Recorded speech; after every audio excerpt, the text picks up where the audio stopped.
All right, well, thank you. And I appreciate that you're all here and joining us in this conversation.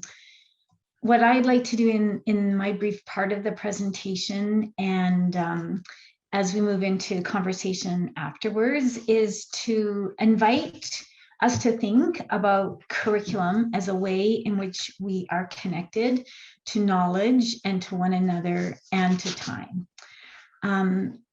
There's certainly been a great deal of response to the new Alberta draft curriculum, and much of it points to how the curriculum is out of sync or how it's not in keeping. And there's a list of examples or kind of categories on the screen there. And these have been brought forward in a number of forums and by a number of different people and perspectives. And I trust that you're all familiar with them in some way. What I'd like to do is to suggest that the difficulties of being out of sync are actually reflective of a notion of time that positions education as a repetition of the past. But before looking at that idea more, I just would like to take a moment to acknowledge that time is a pretty complex topic.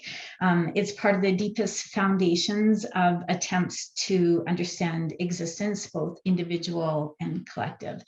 And a way of thinking about it that I have found helpful recently, I've learned from a physicist named Carlo Rovelli, who likens living in time to the experience of listening to music.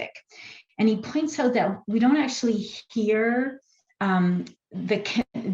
music is connected. We physically hear individual notes, and then we build a connection through the memory of the notes past and our anticipation of the notes to come. And so I would say that curriculum too is part of how we connect the collective memories of a community's past with the future represented by its children. So one way of being out of sync, and I think the way that we're seeing in the draft curriculum, is that memory and anticipation collapse into one another. Empowered narratives of the past so tightly prescribe the future as a repetition of their own memory that they exclude other future possibilities or other possible futures.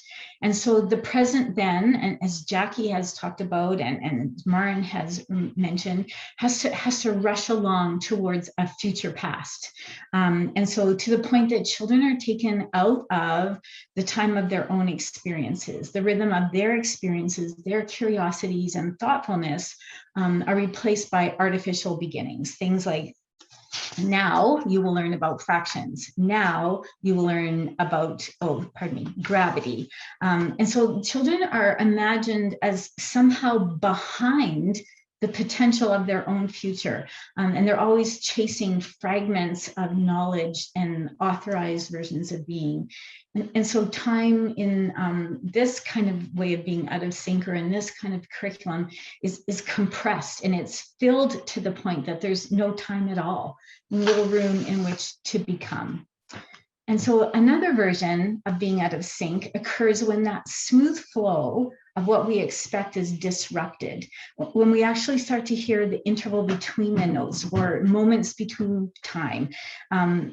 When it comes to our attention, the fragile ways in which the present quickly becomes the past. And as we start to recognize the future forming right before us. And so that kind of being out of sync can be a way of reconnecting memory, expectation, and possibilities of being. It takes what has been understood and rethinks it, allows it to work forward and to become known anew. So the past is remembered itself as a contingency, as something that came to be but could have been otherwise, and so can be looked back on and reconsidered in a new way. And then we can anticipate futures that we can't fully prepare for. So a curriculum that's out of sync in this way works with multiplicities and movements of time, including the linear time of clocks, but also the time of experiences and seasons and places. And so a curriculum open to the multiple dimensions of time and topics asks students in content to stand together in mutual forms of responsibility. It could address the mapping of Alberta with accuracy as it is today, and could also see it as having come from a particular time and place, as marking a place where claims to being can be made and contested, and ways of being must be negotiated together. So a curriculum that's open to time, like time itself, lives in the spaces between memory and expectation. And every curriculum, not just this draft, but every curriculum is susceptible to competing images of time and must negotiate its responsibilities to the past and present and the future with care. A curriculum that's open to time is a possibility that exists right now. And it's one that can come to be both in how it's written and in how it's lived. And so those are conversations we can continue to have. Thank you.